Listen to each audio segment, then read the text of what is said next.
Have you ever replayed someone's insult in your head long after the moment passed? Maybe it was a snide comment from a coworker, or a stranger online throwing shade for no reason. And yet, hours, sometimes days, later, you're still feeling it. But what if I told you that sting you're feeling isn't caused by them, it's caused by you? Let me explain. Seneca, one of the great Stoic philosophers, said, "We suffer more in imagination than in reality." Think about that. Most insults only hurt because we give them permission to. We assign meaning. We replay them. We build entire stories around what someone said. And often those stories say more about our own insecurities than the person throwing the insult. But here's the shift. The next time someone says something offensive, instead of reacting, try this. Pause and say to yourself, this is their problem, not mine. Because it is. People lash out because they're stressed, hurt, insecure, or maybe they just had a bad day. Their words, just noise. They don't define you unless you let them. So here's the challenge. Don't let someone else's opinion become your inner dialogue. Protect your peace.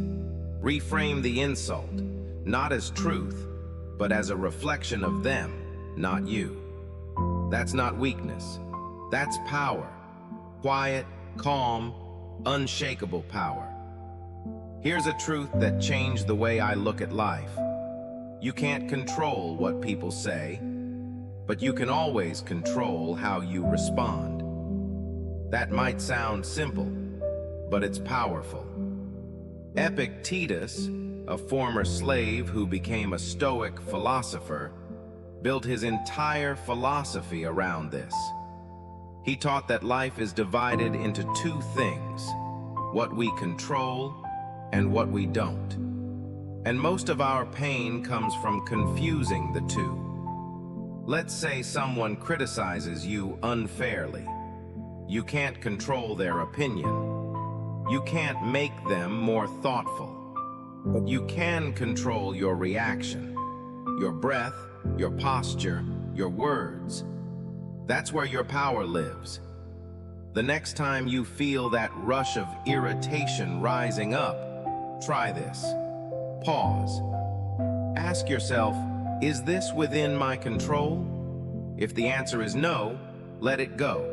Just let it go. It's like standing in a storm. You can't stop the rain, but you can carry an umbrella. And that umbrella? It's your mindset, your self-awareness, your decision not to give away your peace just because someone else lost theirs. Remember, energy is limited. Don't waste it trying to control the uncontrollable. Use it to build your own calm, steady presence, no matter what's happening around you. That's Stoic strength, and it's yours to claim. This next practice might sound strange at first, but it's one of the most powerful tools the Stoics ever used. It's called negative visualization. See, most of us wake up hoping for a smooth day. No rude people, no bad traffic, no awkward conversations. But reality, it rarely plays along. Marcus Aurelius, Roman emperor and Stoic philosopher, would begin each morning by reminding himself, "Today I will meet people who are selfish, rude, arrogant, and dishonest." But here's the catch. He didn't do this to be cynical. He did it to prepare his mind. Because when you expect friction, it doesn't catch you off guard. When you prepare for insults, they don't sting. When you know you'll face discomfort, you meet it with calm, not surprise. Try this. Tomorrow morning, take just 30 seconds. Picture someone cutting you off in traffic. Imagine a coworker being short with you. Think about a loved one being in a bad mood. Then say to yourself, "None of this will disturb my peace." That tiny ritual builds emotional armor. You're no longer reacting blindly. You're meeting life with awareness, readiness, and grace. Because peace isn't the absence of conflict. It's the ability to remain calm despite it. And that's what practicing negative visualization is all about. Want to frustrate someone who's trying to provoke you? Don't react, just stay calm. That's it. That's the move. And it's more powerful than you think. When someone's angry, they want your energy. They want a reaction, a raised voice, a defensive comment, even just a twitch in your eye. But when you give them nothing, when you respond with calm indifference, it's like cutting off the oxygen to their fire. The Stoics understood this well. They didn't preach passivity, they preached power without noise. Think about it. If someone hurls an insult and you just look at them, maybe offer a gentle smile, maybe even walk away, what happens?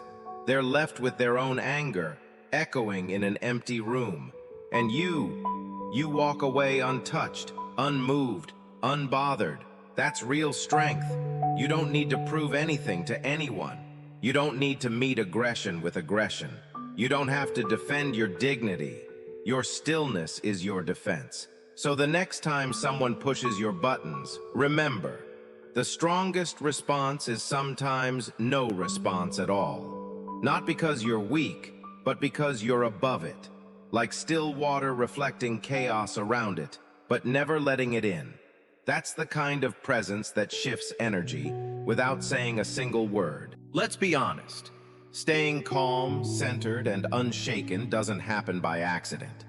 It's not just about knowing Stoic principles, it's about living them every single day. Think of your mind like a muscle. If you want it to be strong, stable, and resilient under pressure, you've got to train it daily, just like the gym. That's why the Stoics didn't just talk about philosophy, they practiced it. They journaled, they reflected, they meditated, and they did it not when life was peaceful, but especially when life was messy. Here's something you can start tonight. Before you go to bed, take 5 minutes and write down one moment in your day when you felt irritated, defensive, or angry. Then ask yourself, why did that get to me? Was it worth the energy I gave it? How could I respond better next time? Over time, you'll start seeing patterns. You'll become more aware of your triggers. And best of all, you'll begin responding, not reacting. Because discipline creates freedom. Freedom from emotional chaos. Freedom from being controlled by others' moods or words. And the more you train this muscle, the stronger your inner peace becomes. Don't aim for perfection. Aim for progress.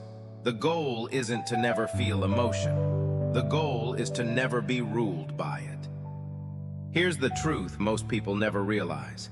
You already have the power to stay calm, to stay centered, to not let anyone hijack your emotions. You don't need to fight fire with fire. You don't need to prove your worth through loud reactions. Real strength isn't loud. It's still, it's steady, and it lives inside you, if you're willing to train it. The Stoics knew this. That's why they spent their lives mastering one simple idea. No one has power over you unless you give it to them. So here's my challenge to you. Something simple but powerful. For the next 7 days, whenever someone tries to push your buttons, a snarky comment, a passive-aggressive tone, a dismissive look, respond with calm. Just breathe. Watch what happens. Watch how much more in control you feel. Watch how quickly their power fades. Then come back and share your story in the comments. I want to hear what shifted for you. If this video gave you something useful, a new mindset, a moment of peace, give it a like, subscribe to the channel, and hit that notification bell, because we're just getting started. This journey isn't about perfection. It's about becoming a little more unshakable every single day. And that's a path worth walking together.